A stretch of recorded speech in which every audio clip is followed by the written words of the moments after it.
Well, some say a new state law has gaps that's keeping some military families from having the school choice they thought was being given to them this year. Fox 40's Courtney Ann Jackson has more on this story.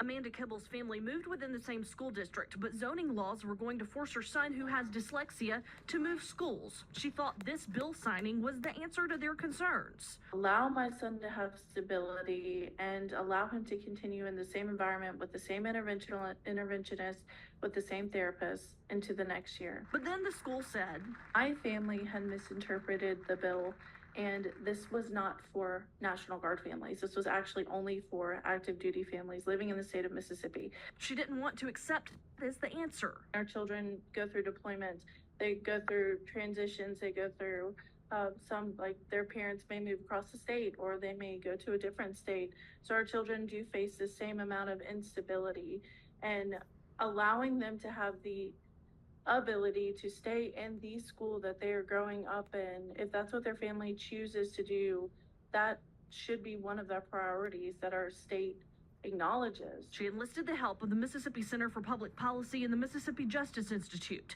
They wrote to the governor, officials, and the attorney general. The attorney general issued an opinion that sides with military families and those in the National Guard. Not every person in the National Guard is now automatically entitled to school choice under this bill. There are still some categories of those who serve in the National Guard who aren't entitled to it, but most will be as a result of this decision. Although the AG's opinion kept the Kibble family from having to move schools this year, they're still asking the legislature to expand the law. Until then, we're in limbo.